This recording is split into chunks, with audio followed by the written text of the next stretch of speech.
Hello, everyone. How are you today, Michael? I'm doing great, Claire. How are you? I am doing well. I just wanted to, I'm so excited today to talk about what we're gonna, digital marketing. I'm here in the DC area. Where are you today? I know you were traveling. I was traveling back into Springfield, Illinois, in the great USA. Nice, nice, nice. So, how was that trip? It was nice. It was good. It was a spring, had not quite sprung, but it was warm.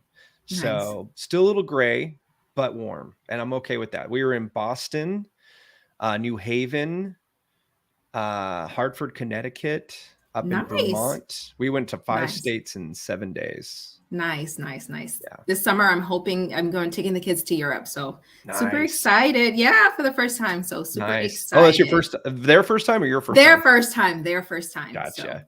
Very cool. Yeah, we'll be in Sicily and then doing a cruise down the Mediterranean, starting from Venice and working our way down to Athens, Greece. jealous. Super excited. Super excited. Birthday trip. Birthday trip. Nice, nice, nice. Are you going to be in Costa Rica? I am going to be in Costa Rica, yes, in June Nice. for We'll see you the there. the summit. Yes, Yep. very excited to meet everyone and all the other business owners, the digital agency owners, and to learn a lot from the speakers. Great. That's awesome. Great. I don't know if we can get some comments out here. Where is everyone coming or dialing in from? Not sure if we can see that. And then so DC, so you guys have the blossoms, right? The cherry blossoms. It was beautiful. So typically once a year, what they do have the Cherry Blossom Festival. So it's like a week-long festival. They have different exhibits where you can go in for like different food options, art shows, and they end it with a parade down on the, yes, it's beautiful parade. And you can see all of the blossoms, of course, by the water. It's beautiful. Everyone comes out from out of town to take pictures. And everybody's like, excuse me, I need to take pictures. Beautiful. Oh my gosh. Beautiful. That's too bad. Yeah, you have a lot of Yes. people pollution, Yes. just want to sit there and look at all the trees with all the blossoms by themselves without people Yes. doing their Instagram posts and Exactly. So we have Reed from Singapore. Welcome. That's awesome. Oh, Derek Houston, from Texas. Houston. Yes. I have family in Houston, Nice. Was just Mongolia. there a couple months ago myself. Marcel from Chicago. Just a couple hours Welcome. north of me. Yes. Welcome. Hans from Mongolia. Very, very Love cool. it. Love it. Welcome, everyone. Excited to be engaged. Shane from Florida. I am from Miami, Florida myself. I'm kind of jealous about that. I know. I was a Northern California kid. It wasn't like I had a bad childhood or anything like that, but a lot more rain than Florida, I think. Another Miami, Florida. Welcome, T. Marie from Texas. Welcome. San Antonio. Yes. So what's everyone excited to learn today? I can start to share. One thing I hope to get a lot of feedback from the audience. I just wanted to understand what they're concerned about, what they're interested to learn, because I learn a lot from my peers. So just interested to hear what everyone's talking about, what concerns or issues that they're facing. And while that's piling in there, the big thing about today's talk is that we're going to be talking about the approach to why of the digital advertising, not the how. So we talk about how to approach it and how to best. There you go. Lean into the why, when, and how. Yes, that's great. So, to piggyback off that, one thing here, everyone, whether you're new to digital marketing or you have an established plan, there's a lot to learn from this webinar, and we hope that everyone takes something from it. So once again, we're going to lean into the why, when, and how, and who of internet advertising, as mentioned. I'm going to introduce myself, and then I'll welcome Michael. Hi, everyone. My name is Claire Clayton. I'm from Miami, Florida. I am owner partner of Height Digital DC, a full service digital marketing firm. I have experience in digital marketing over 15 years. In the past 5 years, I've worked as a consultant, leveraging AI, big data, and helping over multi-channel campaign strategy. And today I would love to welcome Michael, also known as Buzz. He is a serial entrepreneur. Everyone likes to call him that. He is known as Buzz. He wrote this book called The Rule of 26. Is really to help business owners like myself and everyone here to make profitable digital marketing campaigns. And his mission really is to help business owners from, being impoverished, to help them be successful. Welcome, Michael. Thank you so much for having me. I think I need to present my screen as well. That was my fault. All right. I think we are good there, and I just have to find it. All right. I apologize. For some reason, my screen's not showing up on the list of where we can be. So no worries. One more time. There we go. Let's try that one more time. Oh, that's because I just need a window. Now we got it. Beautiful. All right. Boom, boom, and boom. And Tom's gonna there it is. Everybody Perfect. Can see the screen now. Yay! Us. Sorry, technology sometimes getting in there. So thank you everyone for coming today. I am super excited about what I had to share. We only have a finite amount of time, so with a lot to share, and I want to leave room at the end for questions. So let's dive in and discuss the why of digital advertising. So in my opinion, there are a lot of people who mislabel digital advertising as marketing through channels, online channels. But there's a distinct difference between advertising and marketing. See, marketing from my point of view is the act of creating the message and organically sharing that message. Most marketing is what is considered inbound, which means that you are doing things that draw people in. Examples of digital marketing are like your website, podcast, social media, or organic search marketing.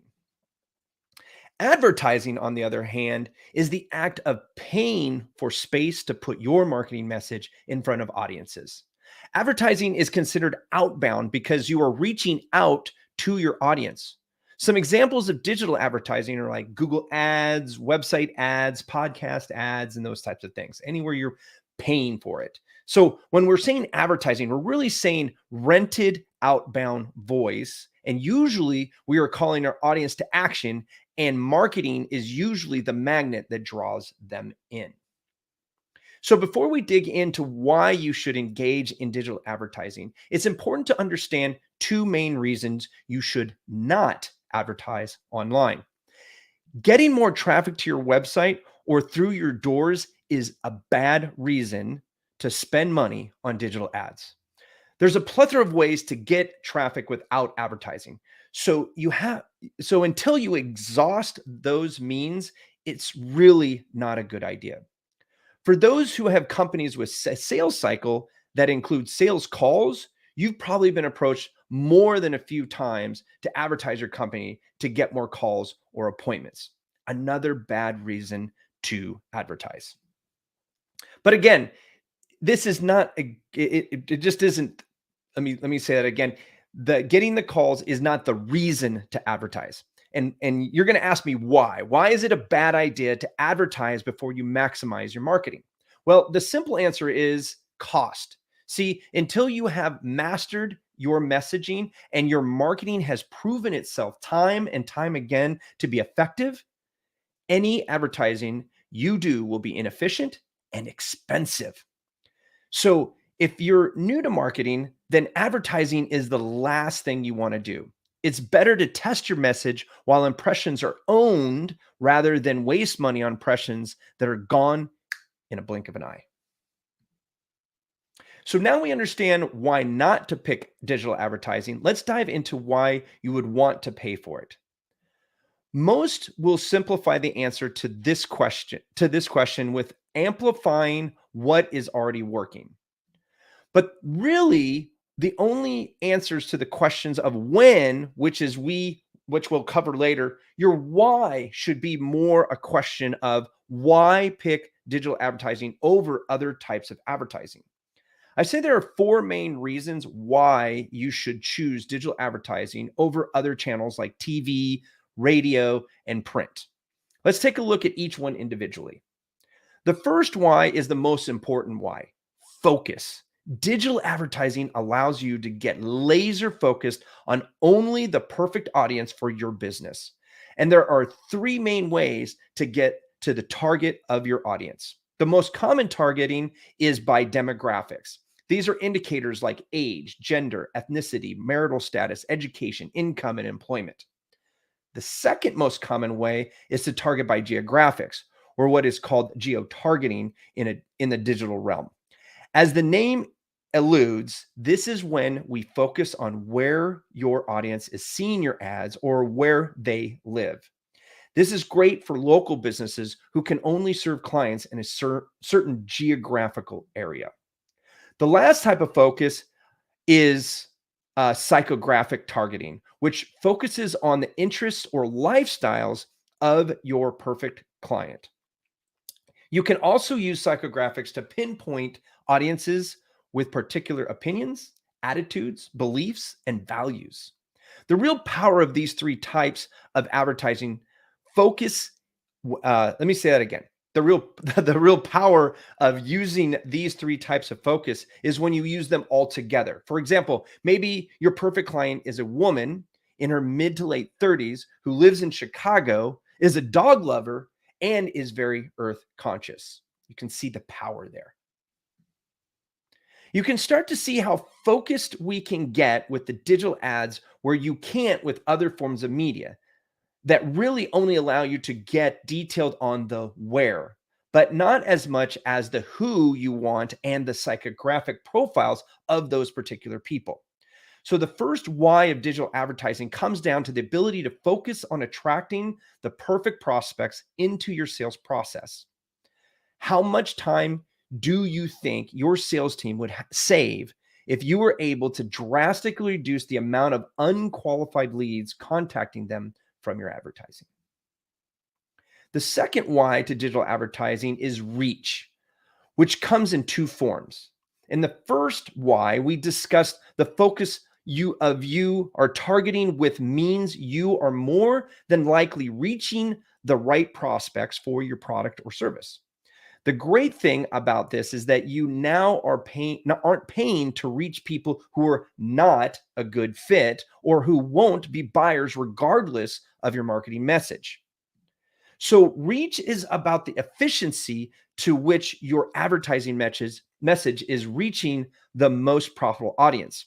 This efficiency means you can reach more of your perfect prospect per dollar than you can when buying TV, radio, or print. See, when you buy traditional media, say radio, for example, the price per ad spot is pursuant upon the entire audience that ad will reach. So if you pick a station with an average listenership of, say, 10,000, that station would bill you for that entire audience. But what if 50% are only 50% are your target audience? That means your advertising dollar is only working for you 50% of the time. So with the focus of digital ads gives you, you can increase your reach by 100% spending the same amount of money. Pretty cool, right? The crazy thing is that when you start getting really focused on who the best type of person to spend your money to reach, you will find that traditional media usually much more inefficient than 50%, which means your actual reach for the same spend on digital advertising can be much higher. Michael, we have a question. Sure. There's a question here. What are the advantages or disadvantages of using paid digital marketing? When we talk about digital marketing agency owners, some may be new to the game and they have to invest money. So is it worth it to invest that upfront cost to target the specific audiences that they're looking for? It is only once you have proven that your marketing message resonates with your target audience, you understand who those target audience is and their motivation to do business with you. If you don't understand that really solidly, you are going to be just throwing money out the window because you're flying blind. You're getting in front of people, but you don't know what's going to resonate with them. If you don't understand what resonates with them, then you are going to be possibly paying for messaging that won't work regardless. So it's really important to get your organic or your inbound working for you and see what resonates the best, and then start testing that in the paid realm. I hope that answers the question. Yep. Cool. So time is the third why of digital advertising. And if time is money, then time is a great third why. There are a couple of ways we utilize time better in the digital realm than in traditional media. First is the speed at which you can get a campaign to market. In many cases, you can get a new digital media campaign launched in as little as a day, sometimes even hours. With other media like TV, you would be hard pressed to get a new commercial aired in a few weeks. With print media like magazines, you could be waiting months for the next issue to come to print. Speed is also utilized in the amount of time it takes to pivot a campaign. Making changes to a campaign with digital media can be even faster than launching a new campaign. And again, compared to traditional media, we're talking about hours and days versus weeks and months to change course. This means your campaign can be more agile, allowing you to better react to the outcomes of your advertising. The last time aspect to keep in mind is the length of the campaign. With digital, you can run a campaign for as short or as long as you wish. In many instances, you can increase and decrease spend with the drop of a hat. But of these aspects, both of these aspects increase the agility of your campaign, which makes it more efficient, which means more profitable. The final why is measure. If you think that the last three whys are powerful, you are going to love measure. See, in digital advertising, you can pretty much measure every aspect of a campaign. You can get the exact amount of people who saw your ads, measure the exact number of times a certain action was taken through a conversion. You can even measure the difference between two tactics running simultaneously. We can make very informed decisions when we utilize exact measurements, which means we can be more efficient with our decisions as campaigns mature. As you might already know, in marketing, measuring is everything, which is why digital advertising is so powerful compared to traditional media. Let me show you what I mean. Let's look at this radio ads report. As you can see, we only see the basics of what is happening at a very high level. You see that the day of the week a spot ran, the length and number of spots, the cost per ad, and some averages of market reach, along with some estimated frequency. Nothing really telling you what happened when people heard the ad, right? Now, before I share your digital ad, I want to be sure you hear me say that traditional media is not a bad investment. I have bought millions of dollars of radio, TV, and print advertising over the years. I have had a lot of success over the years with all of them. But given the choice between traditional and digital, I'd like to start with digital because of these four whys. So with that said, let's look at a digital ad report. Now, this is a very simple report, but even so, you can already see a lot more detailed information. We see more granular data describing what happened over the certain amount of time. We see how many times an ad was clicked versus viewed. We see what each click cost and how the efficiency of the ads are compared to the last period. The bottom line is online, everything is measurable and information is power. And that's why measure is on my list of the four whys of digital advertising. Michael, we have another question. Yes. When we take a look at different marketing campaigns, how can you assess what metrics are important to track to measure the success of the digital campaign? So when you're advertising, you should have very specific goals. And we're going to talk about goal setting later. But whatever your goal is usually going to be a what we would call a conversion. So an action, right?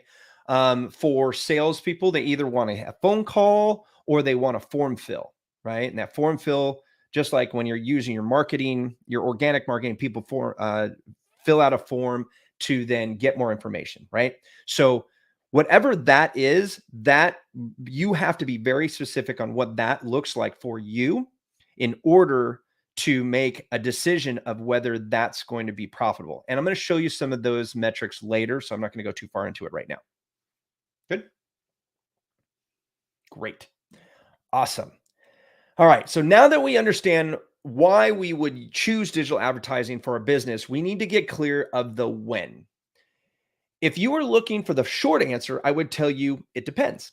There are a lot of factors to when we want to engage in any advertising, but there are a few main things that have to be in place before we ever want to consider spending cash to rent space on someone else's property. Let's dive into those factors. Let's first go back to my earlier comment that we want to first test our marketing message with organic tactics before pouring cash into the mix. Organic marketing comes in many forms like organic search, online networking, organic social media, podcasting from both the guest and the host perspective, and earned online media, just to name a few. You want to start with organic tactics because your mistakes cost you a lot less than when you spend money to test your message. You also can get a lot more feedback from organic marketing because you and your team are much closer to the execution. This is where you want to cut your teeth and collect as much data as you possibly can while the information is cheap. See, your strategies don't do any better when you put money behind it. So what doesn't work in the organic world will most certainly fail in the paid world. So why not just get it right while the only cost you incur is time? So let's say that you don't have the luxury of time on your side to test your market organically. Well, then we have to bite the bullet, right?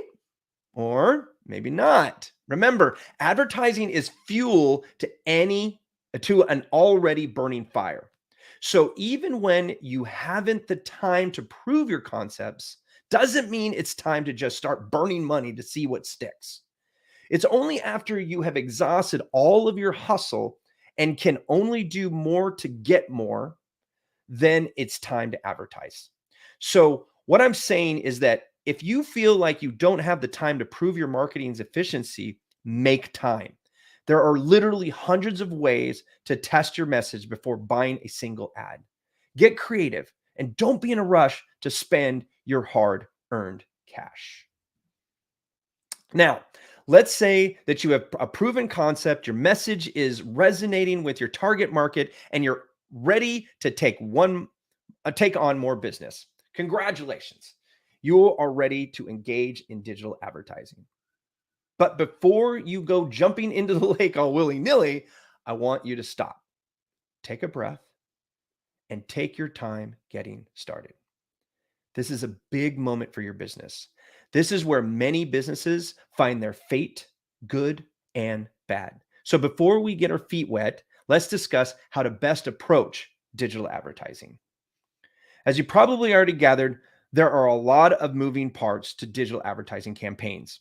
That's why I created what I call the simple method to help business owners stay on track. My simple approach can be used in any aspect of marketing, but today I'm going to break it down specifically for digital advertising campaign.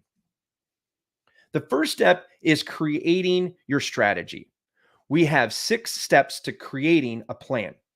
The first of which is setting your goals, which goes back to the question that we had earlier. It's important to be specific with what you want to achieve because without a specific direction, you will end up wasting a lot of time, energy, and money in the process. This doesn't have to be complicated. Your goal could be to increase revenue by a certain amount over a certain amount of time with a certain amount of ROI. The next step is to do marketing analysis so you have a better understanding of the market you are going to advertise to. What are the current conditions of the market for your type of product or service? Are there emerging trends you should take into account? What kinds of challenges might you face establishing a presence in a new market or increasing your presence in an existing? You also have to take a look at your competitors and how are they succeeding or maybe struggling in the same market. This is the kind of intel that will be invaluable as you progress through this process. Once you have a strong understanding of your market, let's get very clear understanding of your ideal client. Understand who you are targeting and why they will care about what you have to offer is crucial in creating the right message, along with deciding the where, when, and how you will deliver that message. It's very important that you narrow your campaign's focus to one ideal client profile at a time. Each profile will act differently to a particular message, along with how and when it is delivered. So it's imperative that you stay laser focused on one profile at a time, especially if this is your first ad campaign. Now, with a good understanding of your market and target audience, you can start clarifying some specifics of your campaign. An easy way to do this is using the classic 4 Ps of marketing. These may seem like no-brainers, but it's a good idea to document these specifically for each campaign you create. Some of the work you have already done up to this point, and we'll make this exercise very quick. First, examine what you are offering. What makes it unique, and how specifically does it meet the needs of your ideal client? Second, you want to determine your price and how it compares to your competitors. When deciding your price, it's imperative that you don't compete on price solely, because competing to be the lowest price is just a race to the bottom. Instead, look to see if there are any features you can add to your product or service to make it more appealing and thus garner a premier price point. The third P is promotion. This is built on the kind of excitement you can create with your offer. Maybe you have a price break or only have a limited amount you can offer. Whatever you can do to build a sense of urgency and excitement will be very beneficial to your campaign. And that just leaves us with where you're going to offer this promotion, or if you are online service or sell products online, you will want to restrict where you are going to advertise. Michael, we have another question. Sure. One of the viewers wants to know, how would they identify who their ideal client is, what that client profile looks like? That's a great question. So for brand new businesses, you have to basically go into the public and start surveying people you think would be interested in your product or service. So literally doing what we call ground roots market research, just going out there and reaching out to the people you think are going to like it. And then from that, you're going to understand much more about who your best clients are or your best prospects are from the responses that you get from that myriad of people. So that's where you start wide and then narrow down from the responses. If you already have a company, what you want to do is find out who your best clients are now. Define their profile, create an avatar, if you will, of that type of person that really loves what you do, always pays on time, appreciates your time, doesn't try to nickel and dime you, all of those things. Create that profile and then find people like that profile online. Where are they hanging out? How are they interacting with content? All of those things, and then move forward with that ad campaign. Does that make sense, Claire? Perfect. Good. All right. So let's go with the 5th step of creating your strategy, which is further defining your objectives. Consider these milestones to your overall goals. Say your goal is to increase revenue. So in order to do that, you will need to get new clients. To get new clients, we need conversions from the website. In order to get conversions, we need traffic to the website, which means we need to increase our online visibility. You'll want to put goals beside each objective as well. In this case, we may need 10 new clients to meet our revenue goal. If you have a 10% close rate on conversions, you will need 100 conversions. Then if you have a 1% conversion rate, you will need 10,000 website visitors. And if you expect a 5% click-through rate from your ads, you will need at least 200,000 impressions. Believe me when I tell you that you really never want to skip this, because being clear with each of these milestones will help you make very important decisions throughout the execution of your campaign. I think this is a great point, Michael, here. When we talk about identifying what those objectives are, how would, everyone's objective is, of course, to make money. How would, a business owner take a step back and really refine what defining those objectives look like? I think it comes down to what your immediate goal is. What do you want advertising to actually do for you?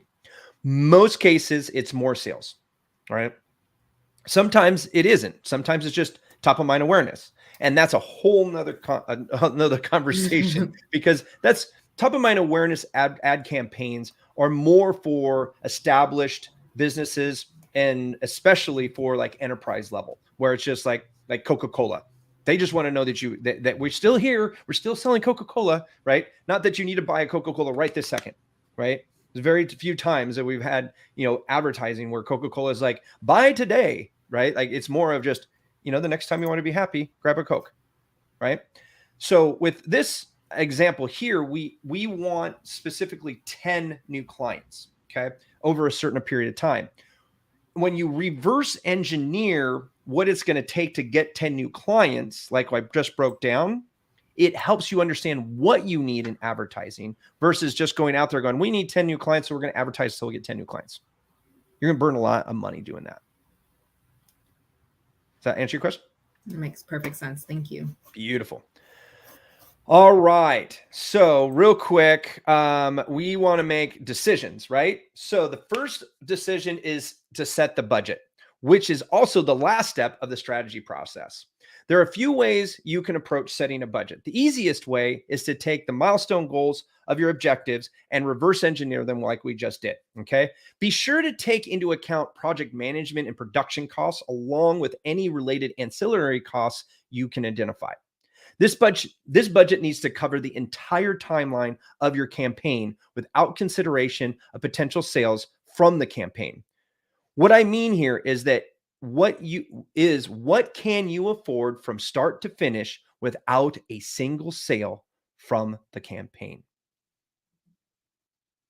And one very important thing before we move on, and this is something I tell all of my clients before approaching an ad campaign: don't borrow money to advertise. Ever. Remember, there are 100 ways to get new business without paying for advertising. If you can't afford the risk of a 100% failed campaign, then don't do it. Advertising is an investment, and there is an inherent risk in investing in anything. So don't invest money you don't have. Okay. Now that we have our strategy documented, it's time to identify our opportunities and vulnerabilities. When we are looking for opportunities in digital advertising, we are more looking for avenues where we can leverage our resources. You want to look at ways you can maximize your exposure during the campaign. Identify opportunities that can extend your budget, like co-ops with vendors or in-kind placement with joint ventures.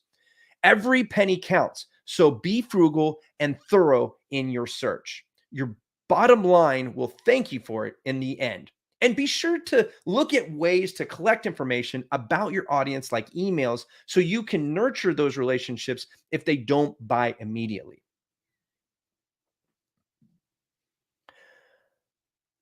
Supposing your opportunities are vulnerabilities. For example, what are you foregoing by spending your budget with ads? What opportunity costs are involved by focusing resources on this campaign if it doesn't produce the results you are expecting? You always want to ask yourself these things like, what happens if the campaign goes too well? Can you handle all of the new business? What does it look like to handle an onslaught of new clients? A good problem to have, but you have to be ready for it.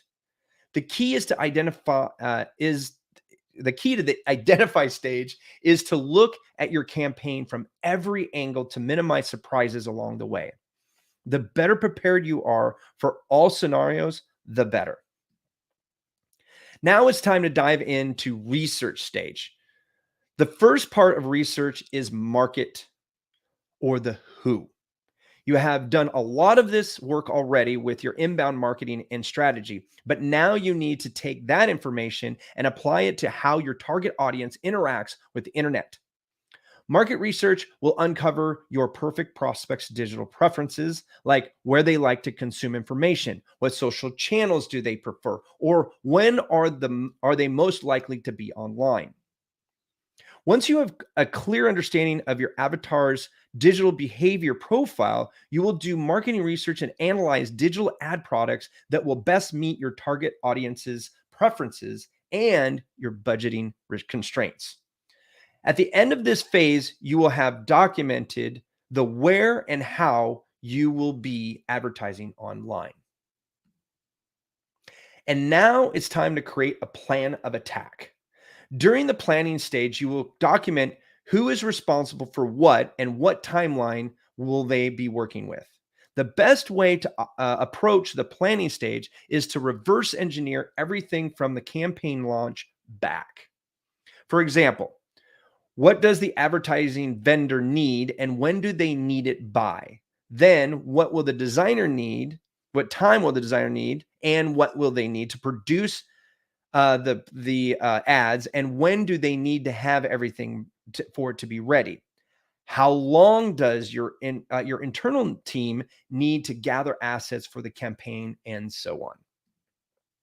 The biggest who you will need to identify is who's overseeing the entire process. Who does everyone ultimately report to?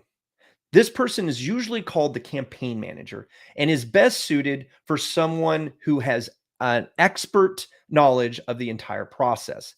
They can be someone on your team, or you can outsource a campaign manager. The biggest what and how are going to be, what are you going to measure as success? Think back to the milestones of your objectives, and how are you going to measure those key performance indicators? Get granular so you're not taken by surprise during the launch process. It's best to have too much information and take into account all the contingencies than have launched stalled at the last minute. And now we are almost there, folks. We are approaching the launch phase of your digital ad campaign. This is where all the action starts and ends with taking the campaign live. With proper execution of the previous 4 stages, this phase should go relatively smooth, or at least smoother than trying to launch your campaign Maverick style. With any luck, you will have everything documented in a way that your campaign manager will be able to take the reins while you focus on your business and get ready for the new business coming your way. Michael, we have another question. Sure. This may be a loaded one, but can you share an example of a successful digital marketing campaign that you've managed in the past, and how were you able to achieve desired results? Every single one of my campaigns runs through this process, and we mitigate risk by using this process. I'm giving you a peek behind my SOPs of how I run digital ad campaigns. It starts with exhausting all marketing, and then only then adding the fuel to the fire using advertising. One of my biggest wins was a gym. They had taken over an old Gold's Gym that was pretty much defunct. They said on paper they had 300 members. We found out that they had less than 100 paying members. And right about when they did their grand opening, a large national gym chain opened catty corner to them. Huge. And they had all the budget in the world. And we're like, that's fine. We already knew who this owner wanted in her gym. She was very specific about who her clients were. And we already knew, because she had already been doing training for, I want to say 10 or 15 years before that. So she knew who her perfect client was. And so we took all of that information in the marketing research, and then we utilized all of it for her campaign. Within 18 months, we went from less than 100 paying membership to over 2,000. just by following this process over and over and over again. Okay. Huge. All right. Cleared to launch. Here's the short list of things your campaign manager will oversee for a successful campaign launch. As you can see, there are a lot of elements that go into an ad campaign. Everything on this list takes time, not just to do, but to coordinate. So you can see why I don't suggest business owners or those not familiar with the process be responsible for managing a campaign. With the right people in place, the launch phase can be very exciting, and when the campaign goes live, very nerve-wracking at the same time.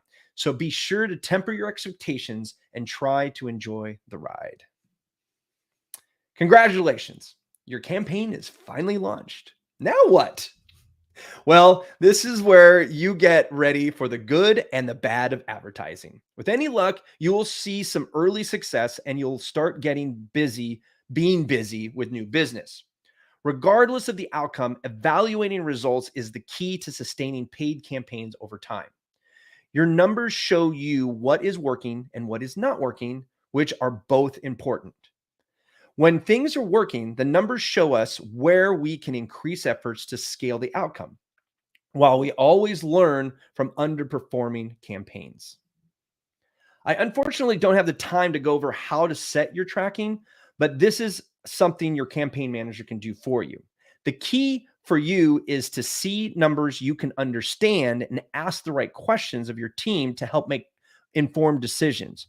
So let's look at milestones, the milestone metrics we set in the objective stage.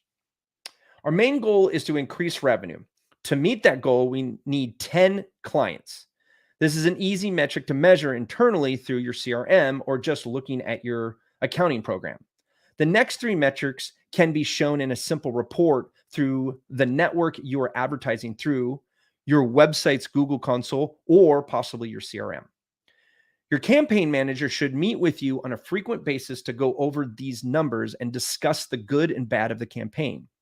They should be able to provide contingency plans for bad numbers and offer insight on how to capitalize on the good numbers. The key is to focus on numbers that move the revenue needle. If you start with these 4 KPIs and how they are helping or hurting your bottom line, you will always get value from your investment, regardless of the outcome. The biggest takeaway is not to get wrapped up into what are called vanity metrics. In social media, these can be likes, shares, comments. None of those numbers impact your bottom line. Nothing actually matters until the new traffic to your website converts to online sales or prospects for your sales team to close. So don't let slick marketing gurus tell you any way else. And speaking of gurus, the final thing we are going to talk about is who of your ad campaign, specifically how to choose who is going to run your campaign. Like I said earlier, you need to put someone in charge that has extensive experience with digital advertising. This is your money on the line, and you can't just give it to an intern or an office manager and hope that they're going to figure it out. If you're thinking about managing your own campaign, please be sure to take into account the time commitment to tackling this over the long run. Ad campaigns are not a set it and forget it proposition. A good campaign manager is always measuring, testing, and tweaking. If you don't have the bandwidth or for constant attention to your campaign, I urge you to hire someone to do just that. And when I say hire someone, I'm not saying to go find an ad rep, somebody who's selling for somebody else, right? If you've ever done like traditional radio, they have like radio reps and TV reps and your publisher reps, right? Those are people who are selling a product. Those are salespeople. Okay. Their job is to get sales because they get paid on commission from those sales. You actually want somebody who is a third party to whatever's being bought, so they can be a fiduciary for you. They can decide what is best for you versus because they're going to get paid regardless of where you're buying. Where a salesperson, if you stop buying from them, they stop making money. So they're going to make really strong arguments of why to stay there, regardless of whether it's good for you or not. Okay. So if you don't have someone you already know, I invite you to take advantage of my offer to sit with me personally for a complimentary digital advertising strategy meeting. In our session, we'll dive into your company's goals in 2023 and see if digital marketing is a profitable option. In our discussion, we'll answer questions like, is digital marketing right for your business right now? If not, when? How to choose the best channels of digital marketing for your company, how to profitably approach budgeting, how to measure success with your digital campaign. The session is also great for those already advertising because we'll go over your current campaign and uncover hidden opportunities to optimize your investment.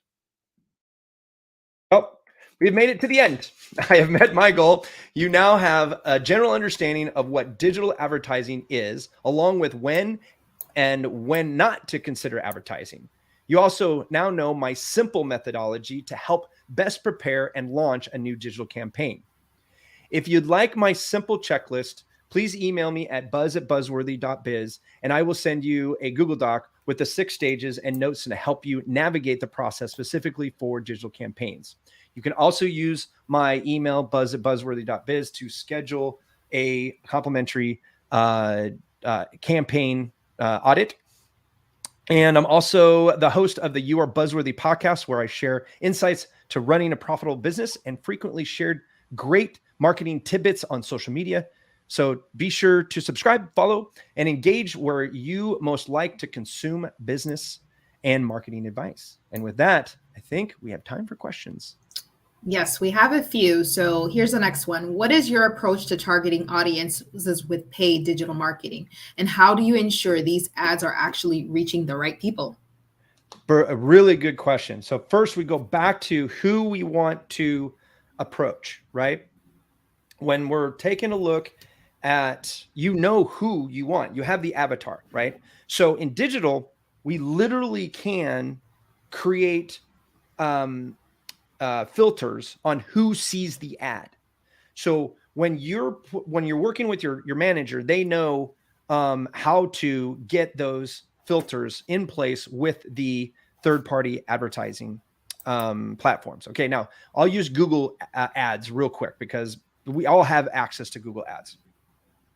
In Google ads, you can ask very specific, like you can filter out who sees the ads by where they are at, when they are, the ads are even available to be seen by people. And then you have your demographics. Okay. When you get into third party, you can actually talk about psychographics. And so when you talk about psychographics, basically there's all of this information about how people are consuming information, say on a podcast directory. Okay. Now podcast directory has hundreds of thousands of podcasts on there, each of them with different segments of interest, right? So from there, we're going to pick who is most likely listening to each of those podcasts. I'm just using this as an example, okay? So if I'm looking for, say, stay-at-home moms or homeschooled kids or anything like that, I'm going to go, what content are they consuming on a regular basis? Now, you can get this from your current client list. You say, where do you consume your media? What shows do you watch? What podcasts do you listen to? What are your favorite websites? All of this information can feed into that, because then you can create lookalike audiences from that information and then decide which networks you're going to put that message on. I think that answers the question. That what? I said, I think that answers the question. Cool. We have another one, a 2-part question. Okay, let's go. One part. What is the worst but very typical mistakes that business owners make when they advertise? The first mistake they make is how I started this conversation. They don't maximize their marketing. They don't look for all of the organic ways to get business. The second is they think that it's a set it and forget it. So they go through all of the process of that we just talked about, and then they go, and we'll just keep spending money until it stops working. We'll stop spending money, instead of having somebody work their campaign for them. Having a manager is like one of the biggest proponents of success in digital advertising, because it's not just like back in the day when we used to, I bought millions of dollars of TV and radio back in the day.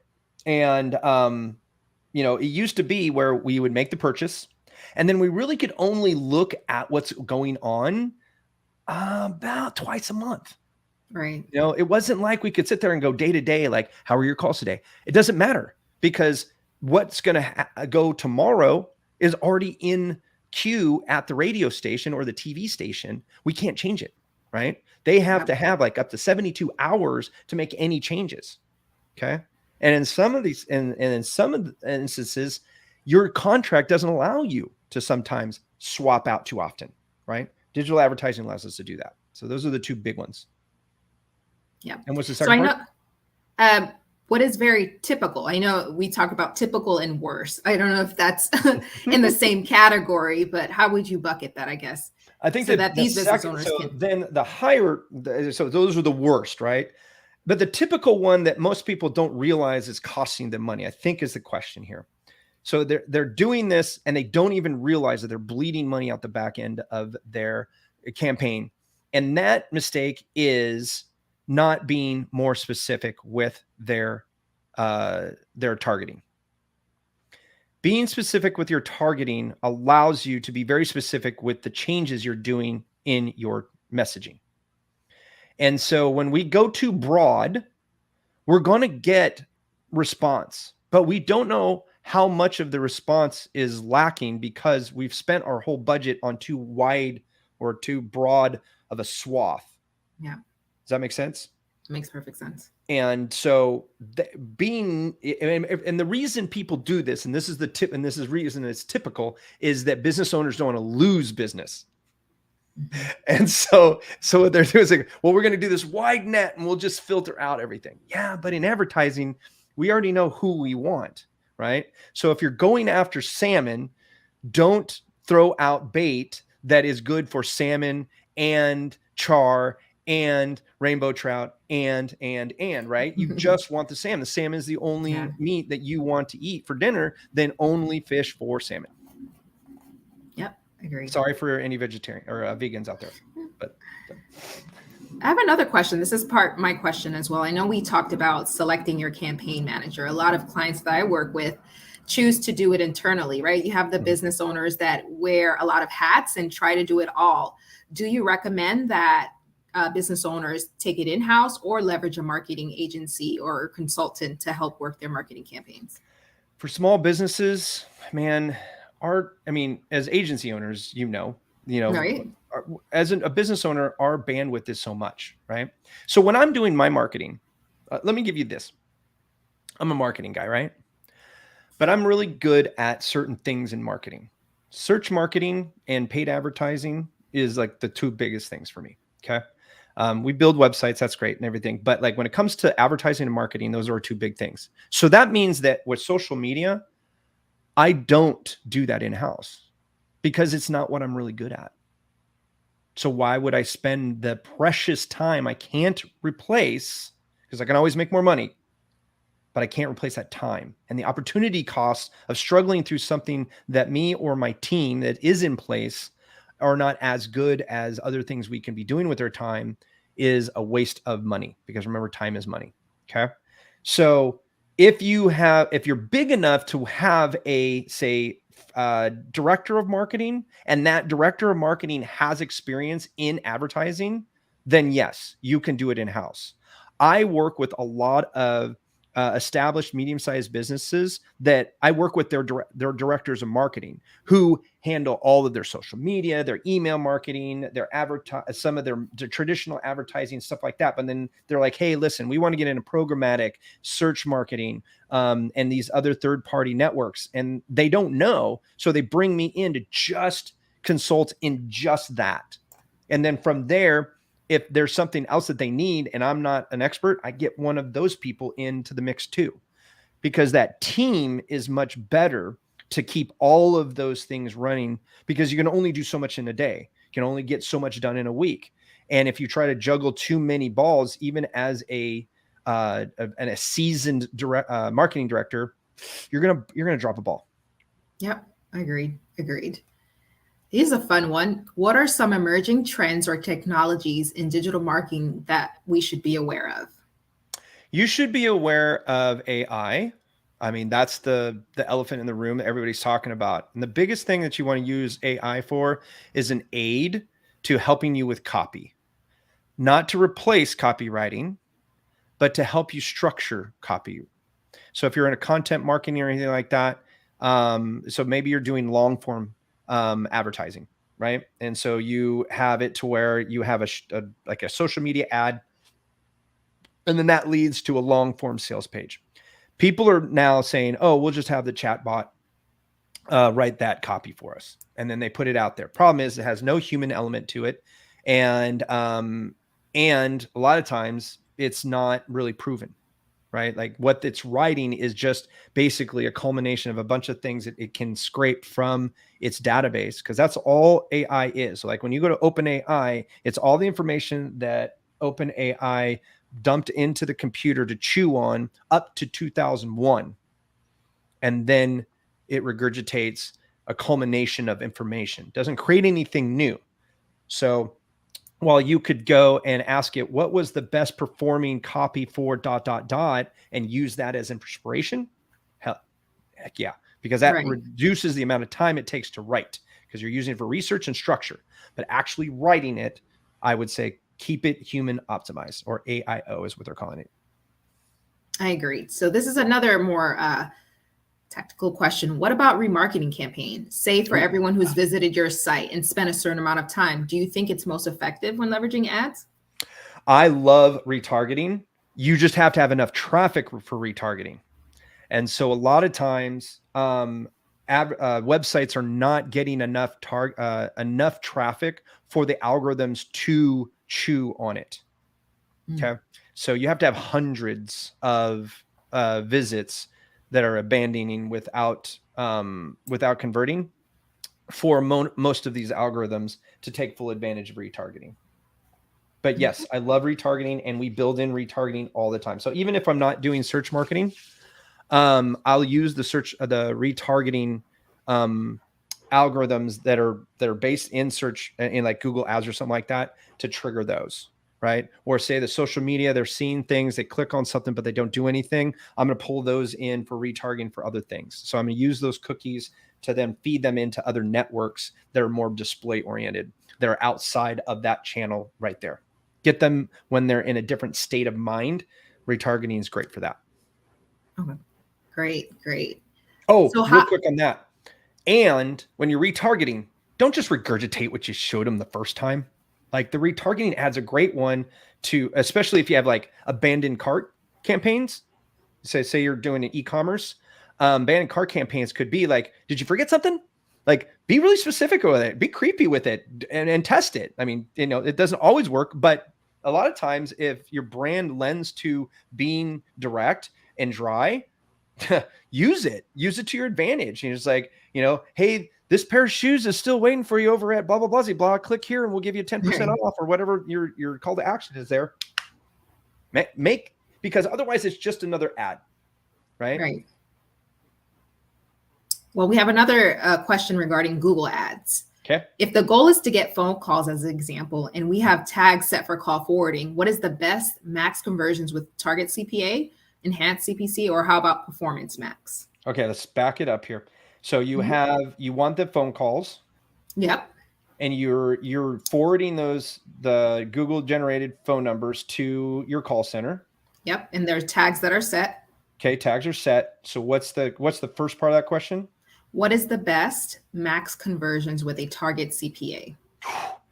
That depends on so many things. Like, we have to sit down and actually do an audit of the campaign and who your industry is, where you're trying to do it, what's your offer, target market. There's too many things. I can't answer that question. Yeah. So that sounds like a more in-depth conversation. Yes. Just email me and we'll exchange some information, and then I can give you some rough numbers to move forward with. No problem. Next question. What is a good starting demographic metric? For example, city, state? Where should you start? Yes. So depending on your budget. So most of us have a finite budget. And so I usually will start with gender, age, location. Okay. So the reason I use gender is because if you have something that is more app to be bought by a certain gender, then you want to target that gender as much as possible, right? Now, if it's only like 55 to 45, like 55% men and 45% women, then don't worry about it. But if it's like 70-30, 80-20, yeah, go for it. Because even though the opposite gender is going to buy, the advertising is going to be more effective overall because you're hitting the gender that is more likely to buy from the ad. Okay. Then once you understand that, then you can find out how many people are in a certain area, right? So I always say the world starts here. So start right around you, because if you have a service, you are going to be the most profitable, the closer to your home base as possible, right? Then from there, you can go, okay, how many people are in that demographic, right? So, age was another one, right? So many of our products and services only apply to a certain swath, right? And if you say, well, no, anybody 18 and over, yeah, that's great. But who is most likely? Who are your best clients? Who buys more repeatedly or buys the best of your offering mostly? Then focus there, right? So for like me, I do marketing. I'm a B2B, but most of my clients are 35 years and older. I don't care what gender they are. I don't care a lot about their psychographics, except for that they're in business and they're looking to grow their business. So those are my two, right?